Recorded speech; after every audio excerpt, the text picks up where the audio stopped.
Thanks everyone for showing up today and being here. Your attention is very important to us, and it's very much appreciated for jumping on and taking the time out of your day to be here. And today's topic is on mastering people and achieving more. How do we drive engagement to get things done? And today there's going to be a few key areas that we want to have a conversation around and chat about and discuss. And that's about boosting engagement. What can we do to boost engagement? How can we build a resilient culture? It's very important in today to hone that culture and many different personalities, characters, behaviors, and how do we manage all that? And driving team performance. What are the desired outcomes and the results that we're getting from our team? How are we checking in with them? And we've got an expert speaker here today, Kon Apostolopoulos. Hope I pronounced that apostle. I was practicing. Kon, how are you today? I'm doing great, Andrew. Thank you for having me. It's a pleasure to join you guys. Well, thank you for being here, Kon. And Kon is a very big rap sheet here. He's a best-selling author and speaker. He's an expert in people and performance, experienced trainer and coach, sought-after speaker, and he has the personal touch, focusing on helping people and organizations thrive even in crisis. And we've also aware of being nominated for Author of the Year. So well done, Author of the Year for, is it the book behind you? Yes, the Engagement Blueprint, the latest one. Yep. Do you mind sharing a little bit of your background in how you came about on creating the business blueprint and where you are today? Wow. Okay. Let's unpack that one a little bit. So, how the Engagement Blueprint came about. So, coming out of the pandemic years, and here in the United States, and I'm sure it was similar in Australia and in the Asia Pacific region. I don't think it was that much different, but we experienced the Great Resignation here, where people were leaving in the millions. I think as a reaction to the pandemic and the period of time and the way that companies, many of them, handled their businesses and the people involved with them during those years. On the other side of that, we saw millions and millions of people leave their jobs. During that time, it was very interesting because I was working with companies that, to be honest with you, Andrew, not only thrived during the pandemic years, but did not experience that same phenomenon. And it got me thinking, what is it that we're doing that's different than everybody else that we're hearing about? And a lot of times, what was getting the headlines were the big splashy things: millions leave, 50 million abandon their jobs, etc. And it's kind of like anybody that's been camping. If you stare at the fire, it becomes impossible to see anything around it beyond that. You look into the forest and it's just a blank darkness. So sometimes you have to look beyond the light, beyond the bright light, and beyond the headings. And what I saw was, for the first time in a decade, the engagement numbers were dropping.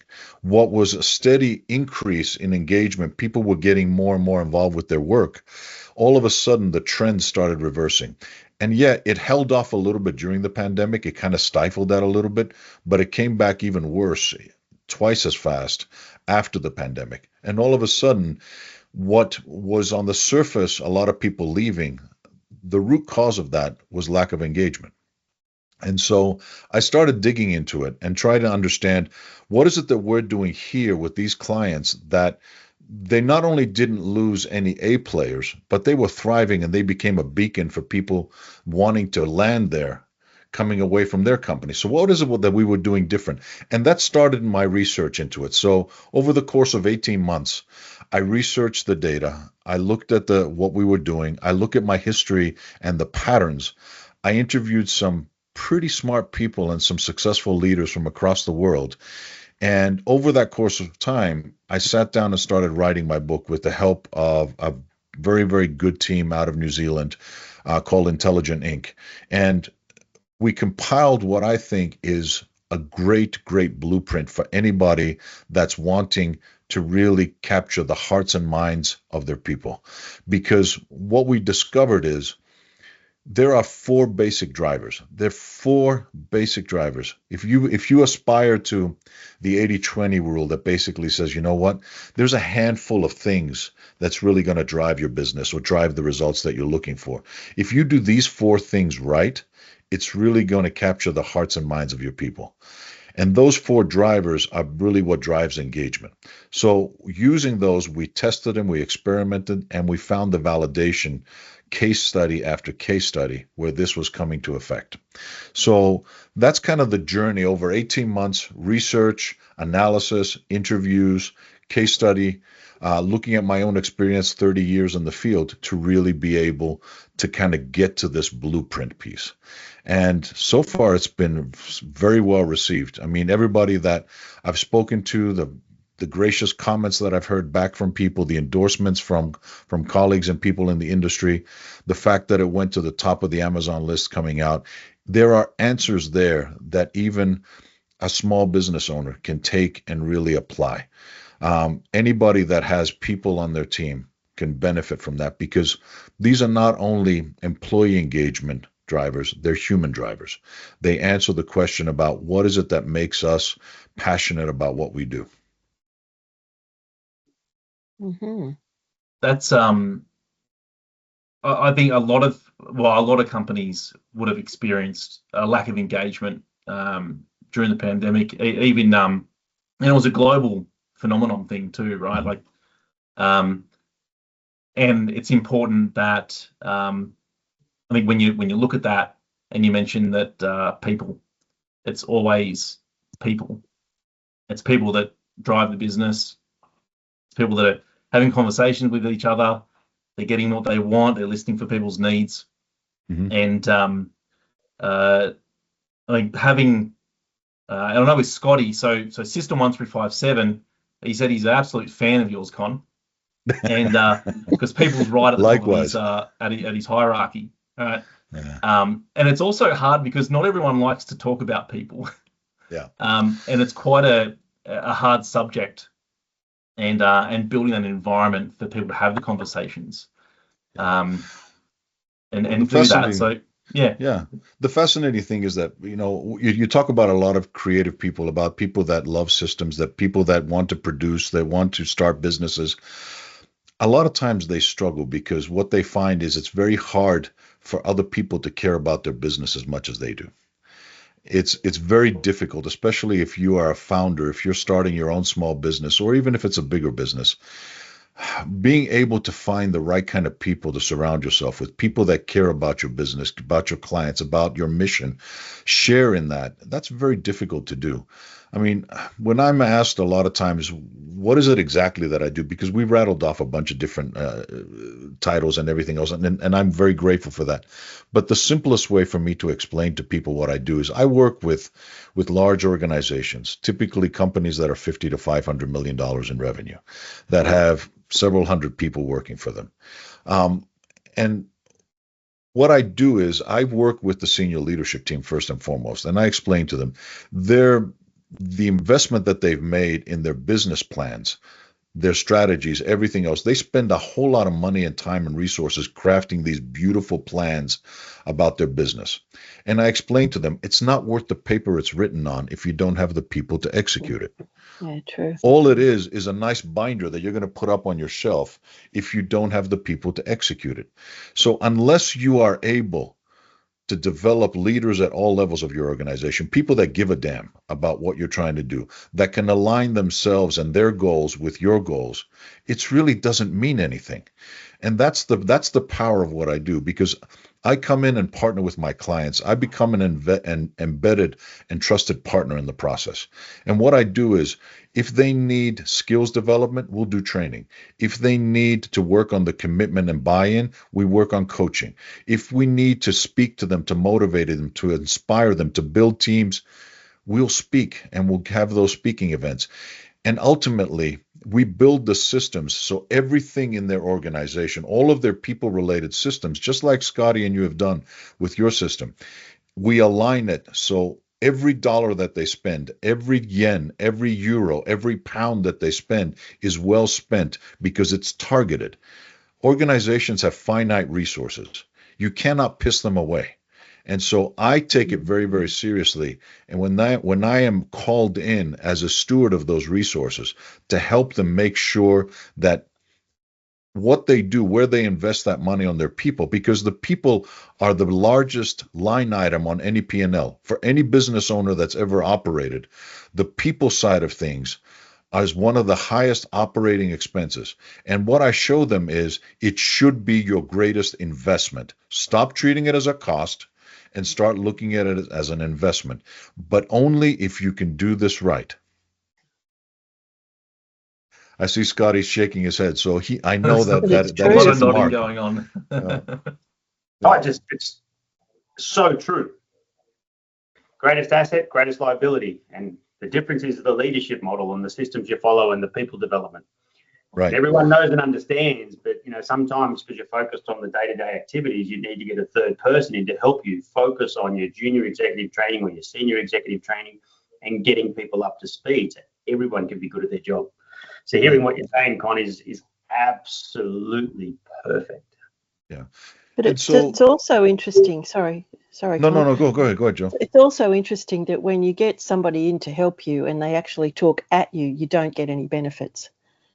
So when you do get somebody in and they're sort of running alongside you, encouraging you and your team, everything improves. Yeah. And now you're starting to touch on all of those elements that we found in the 4 drivers. And these are the things that when you do these simple things right, there's tremendous payoff. Because to me, if you can transform your workplace into some place where people want to be there and they want to offer you their discretionary effort, because it is discretionary, what we're asking people to do goes above and beyond the job description. We don't pay for that. We earn that. And that's what people need to understand. And when we're able to win those hearts and minds and get people on board and you transform your workplace, you can win in any marketplace under any conditions. Because people that are engaged are committed to you and they are committed to your cause, and they will fight harder, they will fight longer, and they will fight with more determination to see you and them succeed. That's what you're trying to earn. And I've been part of those kind of teams, and I've seen the difference. And I've also been in environments that are toxic, where everybody's looking out for themselves, and they would gladly throw you under the oncoming bus. And not just that, but make sure the bus driver backs up to make sure they hit you again. And so that's the kind of situation. Nobody deserves that. Nobody wants to be in a toxic environment. And to me, it's not even about workers' rights per se. This is about creating the kind of environment that both employers and employees can thrive in.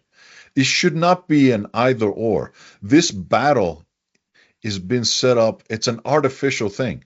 The greatest teams operate for the benefit of all involved. To me, I want the company to make a boatload of money because you know what? When they're successful, I can be successful. That opens up opportunities for all of us. And the sooner people see that, the better it's going to be. But again, the company and the leadership of the company have the responsibility to use these 4 drivers to make sure that people can feel engaged. That's the part. It's respect, isn't it?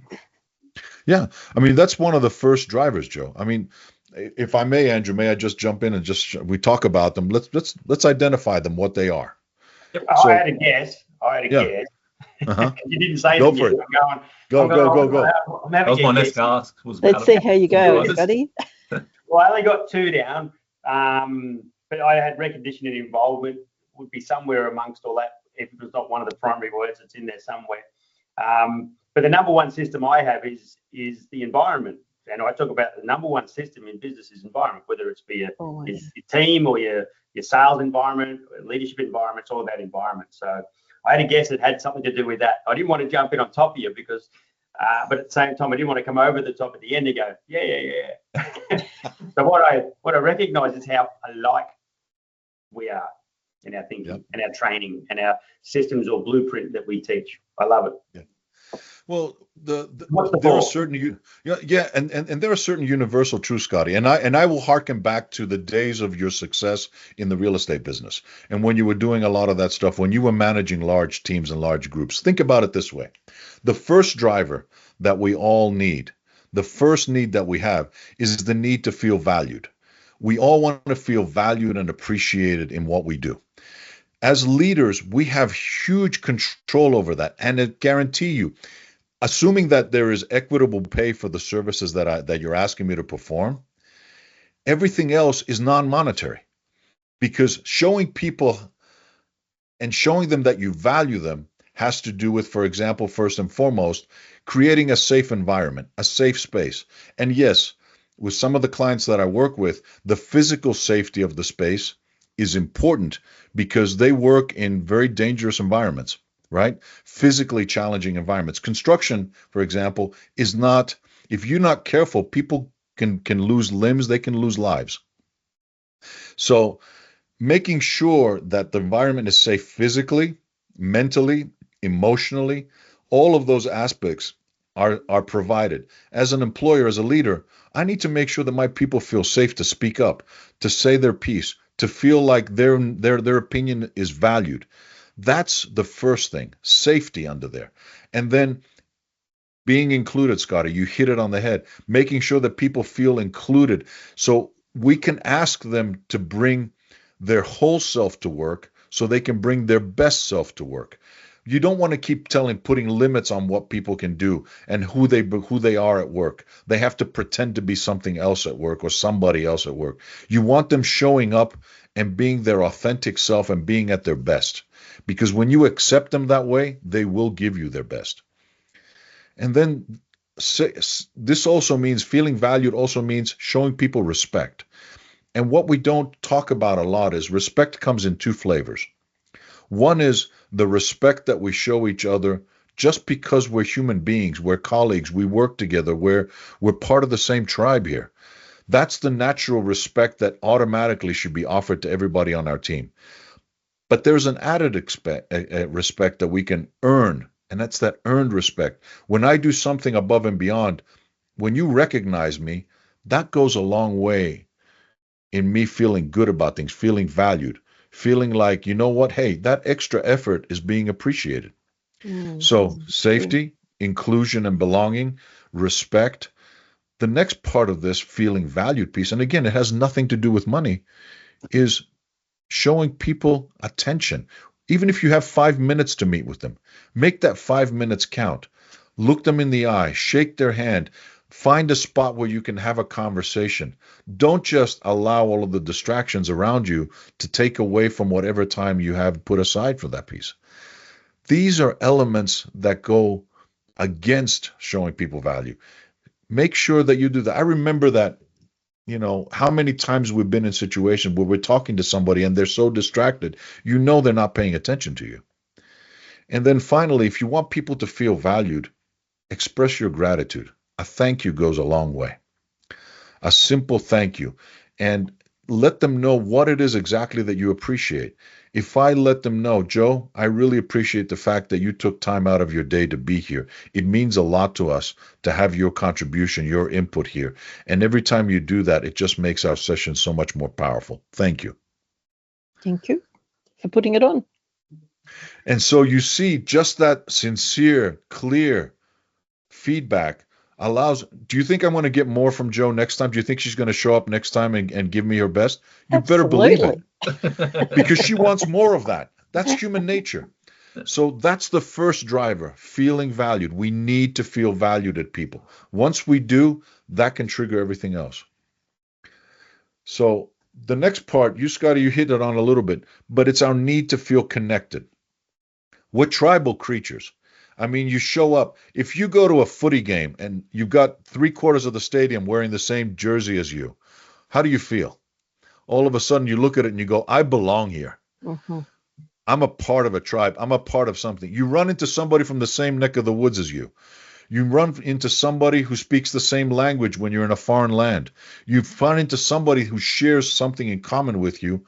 That connection is very powerful. Yeah, I'm telling you, see? This connection of ideas and everything, it's so powerful. It bonds you to people. So when we have that need for connection, we need to cultivate that, because that, Andrew, you'd asked me off mic about building teams and everything else. That's at the heart of it. The connection is about building teams. It's about shared values, shared objectives. It's about understanding how we agree we're going to operate together. That way, that when we say, okay, this is how we're going to connect together, this is how we're going to treat each other, these are the rules of the game that we're going to play. Cricket has different rules than footy. You can't mix the two. You need to know, people need to know, what game are we playing? How are we keeping score? How are we doing all of those things? That connects people to that common cause of what we're trying to do. And it starts feeding your team. And where possible, give them the room so they can take ownership of things, whether that's taking ownership of how we decide to do certain things, what values we're going to go by, or how we're going to get a particular task done, or let them weigh in and offer their vote. Do we want to go down this path? Wherever possible, allow them to contribute and be part of that. So not just to consume it, but to contribute. And that's how we build that connection piece. I just want to make sure I've got the 4 drivers. So it was being valued, feeling connected.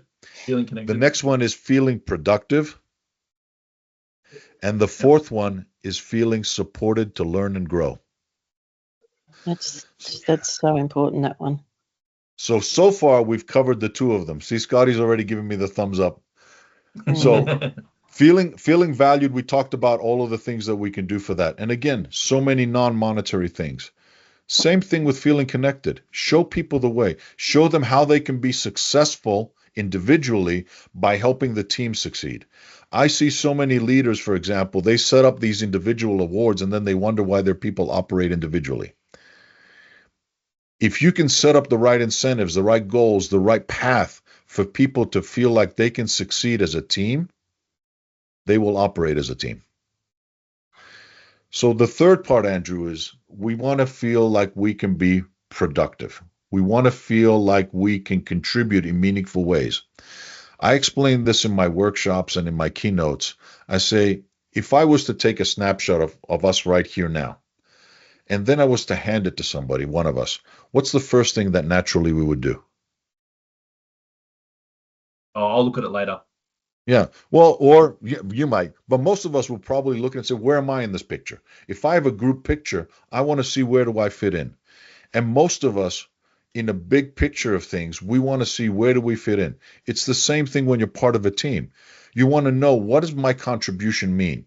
Does it impact things? How does it operate? Am I the person that makes the first contact with the customer? Am I the one that fulfills a request on the other end? Do I process something, but I don't have external customers, but I have the person sitting next to me as my customer? Where do I fit in? If Joe wasn't here today, would we have the same kind of thing? She needs to know that her contribution matters, and she's here. And so all of that is part of what we're trying to do. So feeling productive is all about making the connections between even the most rudimentary work that people are doing and the impact that it has. Being able to create a line of sight for people so they can see how their contribution makes a difference to the team, to the organization, how everything that they do matters. And once they understand that, they take greater pride in what they're doing. They feel like, I can show up, because if I don't show up, my team's going to need me. And that's the discretionary effort that they're willing to put their back into it, to contribute on those long days or on the coming in on that weekend, because you know what? We need to make it through this push. And they're willing to do that. I mean, you can see the power of contribution in the eyes of any volunteer.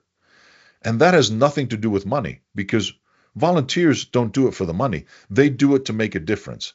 And so when we can capture that spirit of knowing that I'm making a contribution that matters to something bigger than myself, that's a tremendously powerful thing. That's what leaders inspire others to do. And when we're able to do that and then create more leaders underneath us, All of that, now everybody in turn feels that sense of responsibility, that personal accountability to do their best to make that contribution, because they know exactly how they contribute with every single action that they make. When they make that phone call, when they answer that email, when they do that post, all of the stuff that they're doing, when you can acknowledge them and show them the difference that that makes, that has tremendous power. And so that's the third driver. The fourth one, and just as important as all the others, I mean, none of them is more important than the other one. They all have to operate together, and they're all interrelated. But the fourth one is the need that we have to feel supported, to learn and grow. The way that I explain this one is that I tell people, Joe, this will be easy for you to understand now. Water is a powerful life source. Okay. And we see it. But the difference between a swamp and a river is what? Movement. It's motion. It's the flow of things. Every one of us that shows up at our jobs day in and day out, even the ones that are content and love what they do, they like to have a little bit of variety, some opportunity to learn something a little bit different, a way of contributing, a way of growing. If they can't go up, can they go wide? Can you give them some variety in what they're doing to learn a new skill, a new tool? We all have that need because it keeps us fresh. And when we want to attract top talent and keep top talent in our organization, we need to show them more than just a job. We need to show them a career path.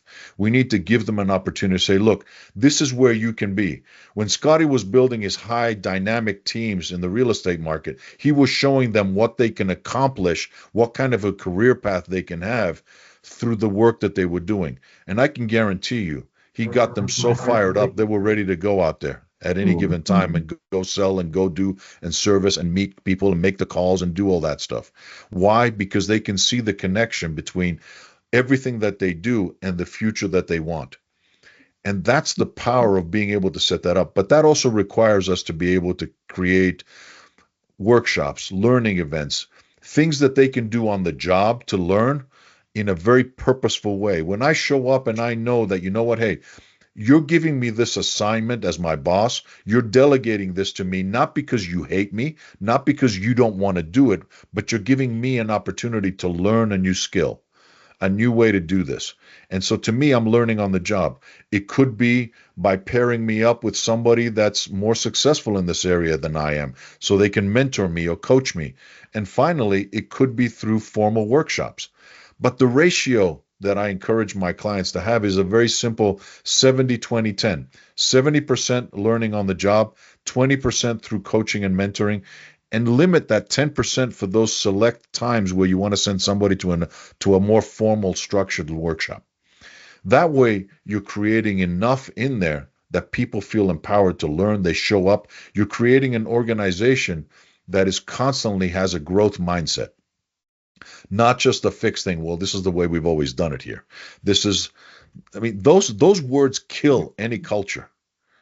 But if people know that there are new ways to explore and to learn, and I'm going to have the opportunity to become better. And like Richard Branson said, you know, train people well enough so they could leave, but treat them well enough so they don't want to. Mm. And that way you win the hearts and minds of people, because where are they going to go? One of the things that I know from my clients, because they hire me to do this, is that people that have worked elsewhere go, you do what? You spend how much to train us, to continue to develop us? I may be making $10 less than the person down the street, but you know what? I'm making $50 more in value for my learning, because I'm going to be so much more marketable if I decide to go somewhere else or whatever I decide to do tomorrow. And they see the investment. And that's the part. When you treat development, when you treat succession planning, all of that stuff as an investment in your company, people will see that they can learn and grow. And oh, by the way, as a company, you're developing leaders at all levels of your organization. So you have a steady pipeline of people that can step in at any given time and take charge and be a leader and step into these new opportunities. You grow your business, you have a built-in bench of talent that's going to be able to do. And guess what? I can guarantee you, the people in the industry or in the environment that are seeing this, they know they know who invests in their people, because that is a sign of a company that's growing and is healthy. Yeah, A lot of this is resonating with emotional intelligence. Yeah. And it's even more prominent today, that emotional intelligence, that it's been around for centuries. And then you've got the whole this digital AI and digital technology now, which is very still a lot more fixed. But you kind of got this, emotional intelligence is here, and then the digital age AI is kind of up here now. But where's all the emotional intelligence gone? How do we bring that in? And it is human nature, isn't it? It's human nature to want all these things. And it's also, if you're a good boss or good manager or whatever, it's also human nature to want to give, no matter what it is. Like, give them courses, give them respect, give them praise. All of that's there. AI is never going to replace that. But unfortunately, humans are going to let AI take over for a while, and then they go, oh, we've got to go and do courses on how to be good. So, they've got to re-educate themselves. I'm one of those people that is preaching right now from the gospel of, for every action in nature, there's an equal and opposite reaction. The more we invest in the technology, the more we're going to need people to govern that technology and to handle certain things. I have a very good friend of mine. His name is Peter Piper, and he is a brilliant, brilliant person in the IT space. He's been on the cutting edge of AI since its dawn, from years now. And one of the terms that he taught me recently was human in the loop. The term is human in the loop. He says, no matter what we do with technology, our safeguard is always going to be maintaining a human in the loop, because sometimes machines hallucinate. Sometimes they spew out stuff that makes absolutely no sense. It may sound good on the surface, but it makes absolutely no sense. You need a human being. You need a human being to be able to kind of look at that, vet that, and be able to manage that whole thing. I mean, it's no different than a sheep farmer in the central part of Australia right now that is using technology to be able to have all of that and manage an entire farm by himself using that technology, but he still needs to be there to do certain things, to push the buttons and to govern all that stuff. So if we embrace that, if we understand that there are things that we as human beings, like Andrew was saying, our emotional intelligence cannot be replicated from that piece. There are parts that machines are great at simulating. They're not great at being. So you look at that and you say, okay, the ethics, the emotional aspect of things, the intuitiveness, the creative, the original creative spark, that's not something that a machine can do yet. And so we still are able to step into those roles and be the human in the loop that is able to harness that. Because at the end of the day, technology makes a wonderful, wonderful partner and servant, but a terrible master. That's a great enabler. It enables things. Yeah. The continuation. And that's what it's intended to do. It's intended to be a tool. It's never intended to take over the decision making from that stuff. It doesn't replace wisdom. Nope. Nothing can. Nope. Even with all the knowledge in the world, if it has that, it does not replace. Because again, knowing when and where to apply that knowledge, that's where the wisdom and experience comes in. And the intuition that we have a lot of times cannot be replicated by a machine. Exactly. So yeah, exactly, because it's registering other people's feelings and needs and all that stuff to be able to implement the wisdom that you know. Yeah. And I don't mind, if somebody takes over the manual labor of certain things or trying to calculate, do a lot of that boring work, hey, by all means, take it. As long as we continue to develop the leaders and the people that we need to be able to manage and harness that technology. Yeah, true. And that's why the people engagement and the people development side of things is so critical as we continue to develop the technology, because it's going to go on its own now. Now it's on such a momentum that it's going to continue to learn and grow. We have a responsibility to invest in our people just as much. That's why the engagement blueprint is just as meaningful and powerful now as it was a year ago when I published it. Yes.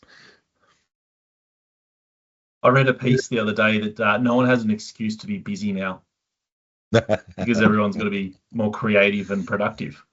Well, that's what we hope. I mean, that's AI that's took what over you all the hope is going to busyness. do that. Yeah. Well, But maybe again, they're just too busy doing what they love doing instead of working. Well, no, if you're doing what you love doing, then you're not Well, then busy. you're not working, are you? If you do, what is it they say? If you love what you're doing, you never work a day in your life. Yeah. So, yeah. yeah, it's a good thing we love what we do here. Absolutely. So So those are can we just those are take the it things back to environments? In system 1357, Scott, it's a bit blurred out here, but we talk about it, right? But it's the environment built around personalities, characters, and behaviors. Are you able to share any strategies that you having different people in a room and acknowledging their certain personalities, characters, and behaviors? Do you have some strategies that you can share today in getting teams to bond? Sure. So let's take a look at that. I mean, let's take a start first and foremost with what a leader can do. One of the mantras that I teach in my courses and everything else, and I work with my clients on, simply says, hire hard, train smart, manage easy. Hire hard, train smart, manage easy. Be picky about who you bring onto your team. You can teach the technical skills, what people call hard skills. I can teach you how to use a piece of software if you don't know it. I can use you how to do a particular skill. Anybody can do that. We can teach that as long as you're willing to learn. What I can't teach are certain behaviors and attributes that are less trainable. I can't teach integrity for somebody that's coming in their 30s to come and work with me. I can't teach work ethic. You have it, you don't. You have a need to come in that, you don't. There are things that are, maybe I can teach some of it through different modes or force people to comply to it, but I'd rather not. I'd rather have the right kind of people that have the right kind of attitude to come on board. And that's why I'm picky when I bring people onto my team. And then I use, like we discussed, smart training techniques, the 70-20-10 rule, on the job, coaching, mentoring, and training. And then ultimately management becomes easy, Andrew, from that piece, because all you have to do as a leader then is point them in the right direction and allow them to do what they do. You're like a blocking person. You try to remove the obstacles. I heard a wonderful expression, a quote the other day. Somebody was admiring a gardener's garden. And he says, how do you do this? I mean, this looks absolutely beautiful. How do you get your flowers to grow this way? And he says, I don't get them to grow. I just remove the things that stop them from growing.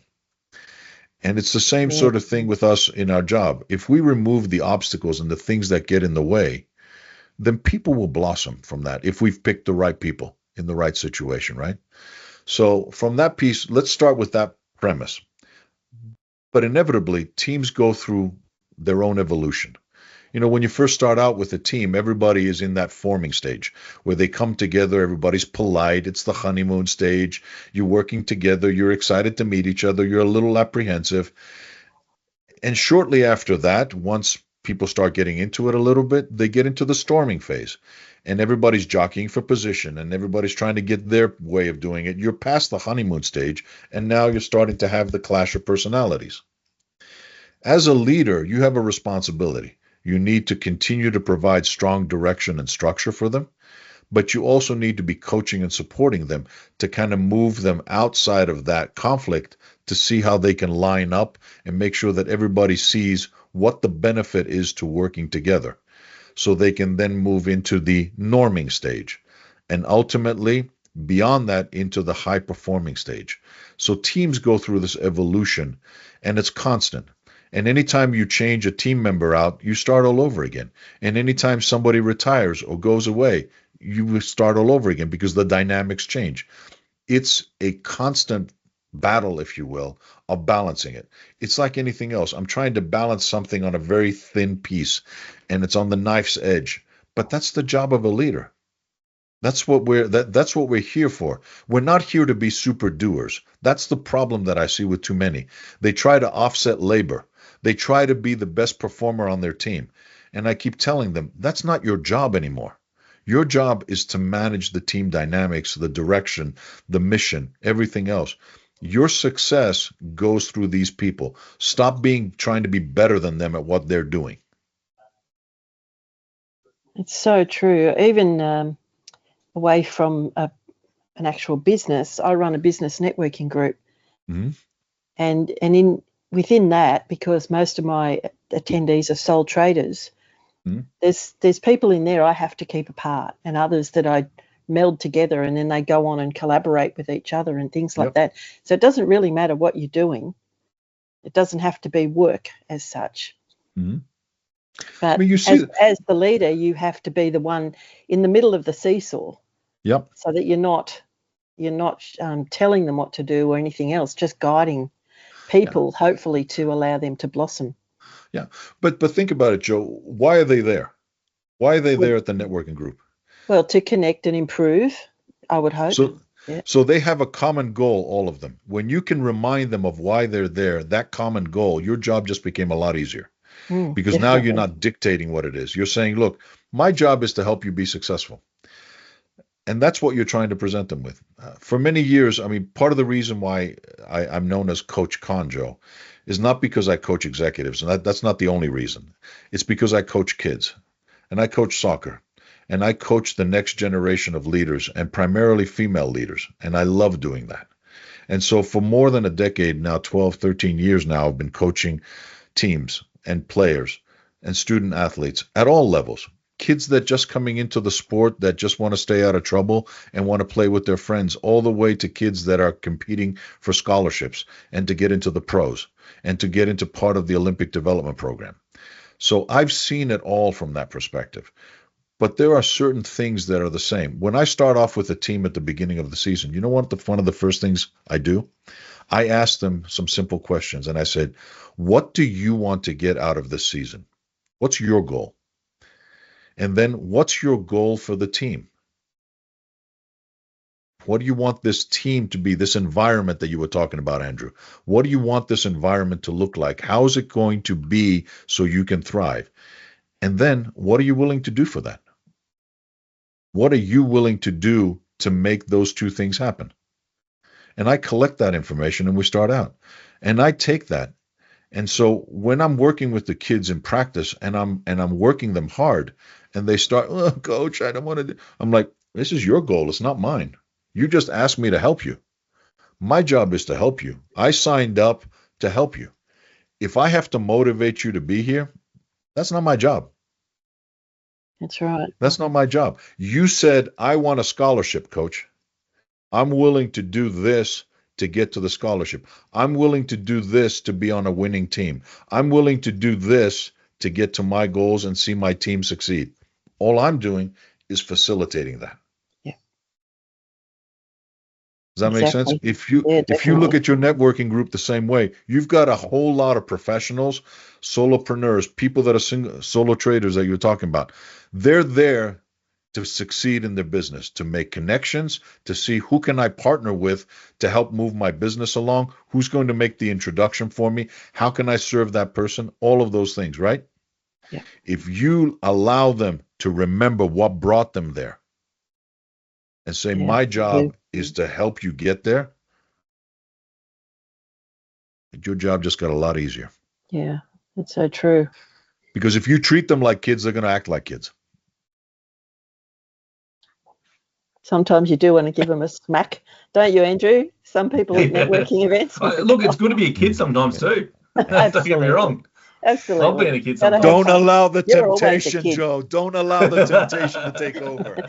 Tie my hands behind my back. Joe's paddle. You're going to get the big old paddle out. The cricket bat. Flick over the euro. An Italian smack. Love it. Well, I think what's great from that is it's quite replicatable. It is. A lot of the things that we learn, even in business or in a company organization, even in the family, to a sports, to family, it all flows through. what we learn. One of the reasons I love doing what I do, Andrew, is because these are life skills. Whether I'm working with the young kids, I mean, I just happen to be coaching soccer, but what I'm doing is I'm teaching them life skills about self-leadership, personal accountability, goal setting, envisioning, teamwork. All of those things are the skills that are going to serve them in their life. I've had situations where I've had people from my workshops take me aside and say, I tried this goal setting, this feedback skill, this other thing, this delegation skill that you taught me as a leader with my kids, and I'm seeing the results. Mm. Why? Because it's human nature. That's the power of the four drivers of engagement in the engagement blueprint. These are human needs. These are human interactions that we're trying to get. In an age of AI, we crave the human needs that we have to have them fulfilled. That's the part, and no machine can do that. Human to human is how we need to do this. Human to human, it's important. Yeah. And also the most hardest. Not everyone's great with that. Yeah. We can't outsource that. We can't outsource our humanity to a machine. We have to be able to do that. And for people that I work with, again, through this whole process, well, that's a lot to do. Well, I'll tell you what, that's why your people are looking across the street. And they will find, top talent will always find a spot to land, no matter the economy, because good people are always in demand. But what I tell people is the grass isn't greener on the other side. The grass is greener where you water it. Where you take care of your little plot is going to thrive, no matter what situation is. You see the oasis in the desert. If you water it, if you take care of that little parcel of yours, that team of yours, they will thrive, even in an organization that doesn't embrace that. Even if your team is a team of 1, 2, 3, treat yourself that way. That's how you do it. And because it is repeatable and reproducible, Andrew, that's where the resilience comes in. You're able to build resilience because you've proven to yourself and others that you can do this again and again. Resilience is about confidence. It's about belief. Navigators are able to see an environment, and even if I haven't been in this exact place, I can read the signs and I know how to maneuver. I can guarantee you all of us here on this call right now have seen our share of crises. All of us have been through hard times. I read a report from Korn Ferry the other day that a lot of Gen Z now that are coming up against their first employment crisis right now, the market is tightening right now, and they are struggling mightily to be able to deal with that. They don't know what to do because the last 10 years that they've been in the workforce, things have been flying. It's been one of the most booming economies that we've had. And now all of a sudden we're hitting a standstill. And now things are freezing up. We're calling this the Great Freeze here in the United States because employers are reluctant to move to do anything. And employees, even though they have opportunity, unemployment rate is still low, they're not leaving their companies because they don't want to find themselves playing musical chairs and being left without a chair. Yeah. Better the devil you know. Right. So it becomes a stalemate. But that is when you really need to engage your people. That's what happens right now. And everybody's kind of getting into this dour state where, well, I can't fire you because I don't know if I'm going to be able to hire anybody else with the economy the way it is.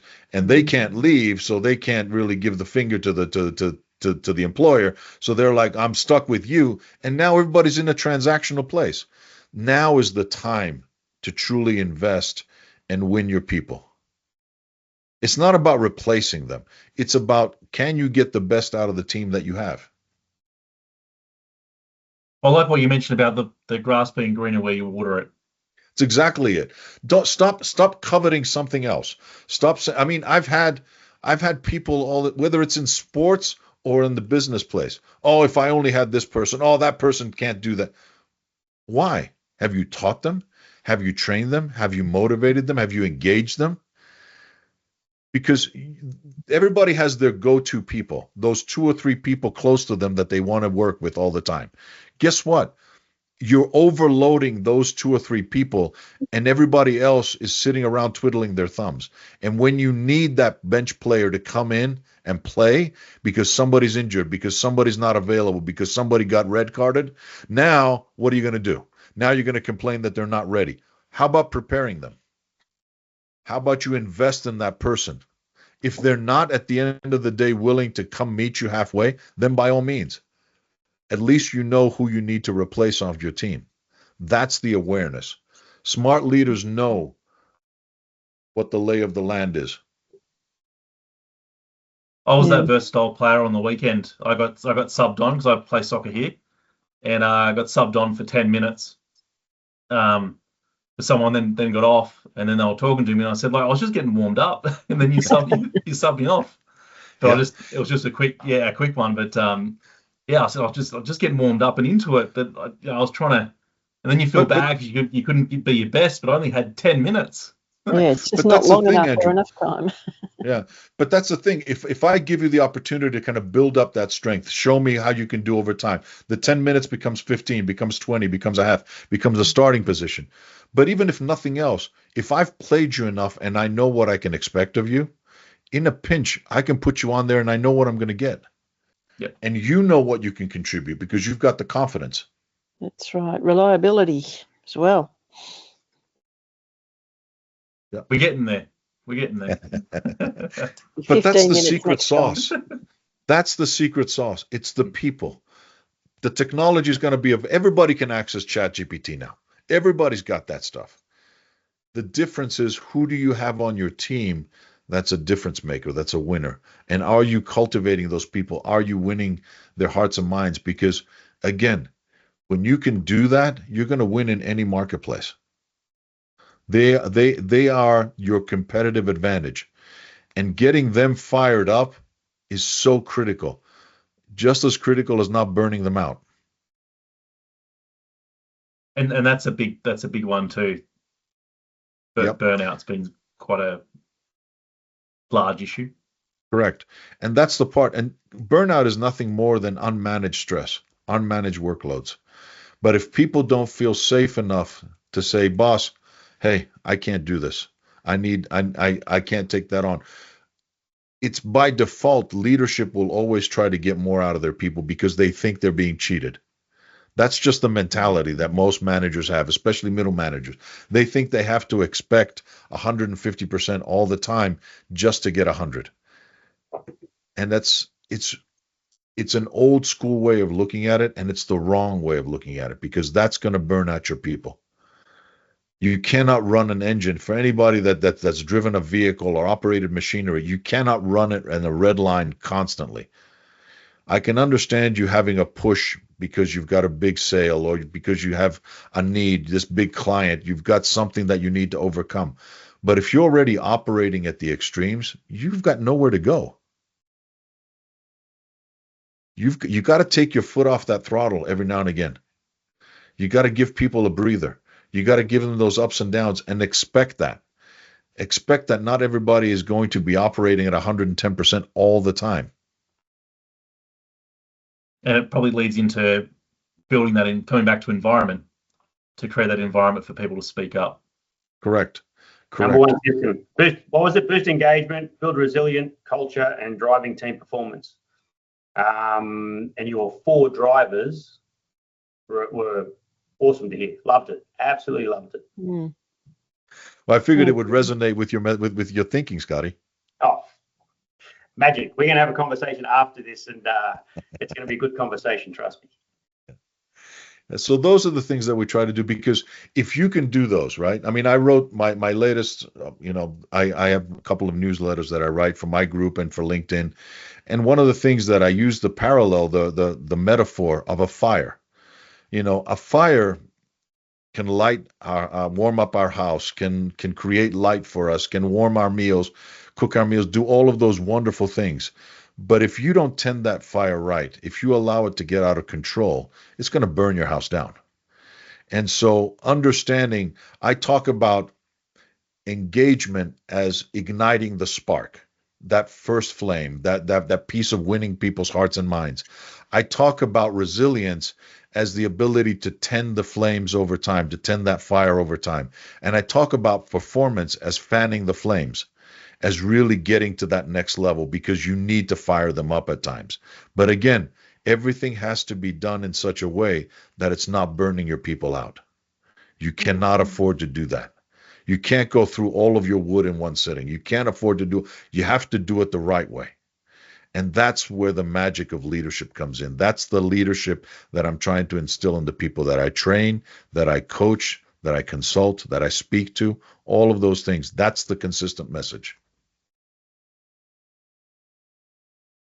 Well, just we can keep unpacking all this stuff, and it's I love these conversations too. Me too. But just want to be mindful of everyone's time, and we've got 3 minutes here to wrap up, I guess. And thank you, Kon, for coming on today and sharing your wisdom. Yeah, thank you, pleasure. Kon. It is terrific. Kon, can I just can you spell your surname for me so I can look up? Oh, that's a long one here. How much time do we have? Put it in the chat. Do it off air, Joe. Come on. So, Okay. Yeah. So the Sorry about last that, name, everyone. Yeah. No. But if people are looking to find me and anything like that on LinkedIn, it's easier. I've changed it to Coach Kon with a K, K-O-N. Excellent. So Coach Kon, you can find me on LinkedIn. You can find me through my Beautiful. website, freshbizsolutions.com. And we'll add that in anywhere in the notes, and I can add that afterwards and everything else.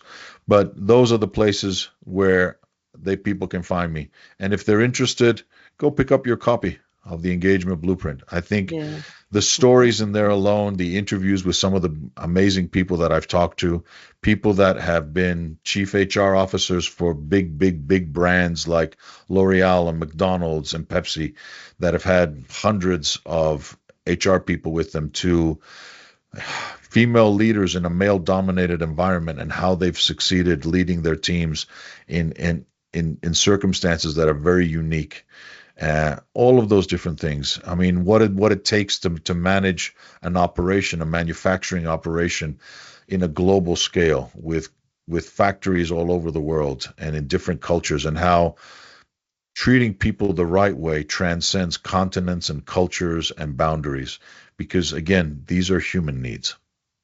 So pick up the copy, read the stories, and I think people will love it. Where can people find the book? They can find it on Amazon right now, available. If they want to reach out to me, I can always send them a signed copy. Awesome. Lovely. All right. All right. Interesting. Well, thanks. Thank you very much for that, and thanks everyone for joining today. Just to finish up, I'm a certified System 1357 coach. So if anyone wants help in coaching or training their environment, then reach out to me, and I will be more than happy to help. Excellent. Well, I'll be reaching out to you to come and do a talk. Yes, Mr. I'll come out to Third. the beaches. Yep. Fantastic. Awesome. Thank you. Breakfast events nowadays. You'll be up before the crack of dawn then. Oh, breakfast, really? After? Yep. All right, for you, Joe, I'll do it. All right, no worries. Thank He doesn't you. do that for everybody, Joe. He's an absolute legend. He's so helpful. I can't tell you. And if I finally make it down there to come visit you guys, I'll come stop by for breakfast, Joe. That would be wonderful. It'd be great to meet you, Kon. Truly great. And I'll zoom you in as a speaker. There you go. Yeah, I think just like Scotty, every time I see Scotty, I learn. And it's just, I love it. It's amazing. Yeah. So, and you're the same. Thank you very much. Well, thank you. Yeah, nice to meet you, Kon, and that was awesome. So.